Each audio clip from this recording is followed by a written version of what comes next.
Good morning সবাইকে। আর এই যে কালকে প্রচুর ঝড় বৃষ্টি হলো এবারে, তো তার জন্য নয়নতারা গাছটাকে তুলে দাঁড় করিয়ে দিয়েছি।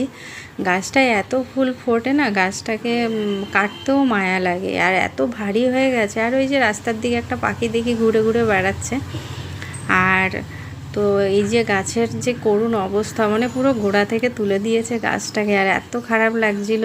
দুটো ডাল আমি ভেঙেও ফেলেছি, কারণ গাছটা সত্যিকারে মাথার দিকে প্রচণ্ড হেভি হয়ে গেছে। আর যার জন্য একটু বৃষ্টি বা একটু বেশি জোরে বৃষ্টি হলেই না গাছটার এই অবস্থা হয়ে যাচ্ছে। আর এইদিকে আর একটা নয়নতারা, তার টবের গোড়ার কী অবস্থাটা, মানে গাছটাকে পুরো শুইয়ে দিয়েছে কালকে। আর এদিকে এই যে একটু এখানেও একটা অলকানন্দার গাছ আছে, এখনও ফুল ফোটেনি, কিন্তু তাকেও পুরো একদম ঘুরিয়ে দিয়েছে। এবার এইগুলোকে একটু টেনে টুনে সোজা করে দিই, কী করবো, অগত্যা ঝড় বৃষ্টি এখন হচ্ছে, কিছু করার নেই। আর এরপরে একটা বাগানের ভিডিও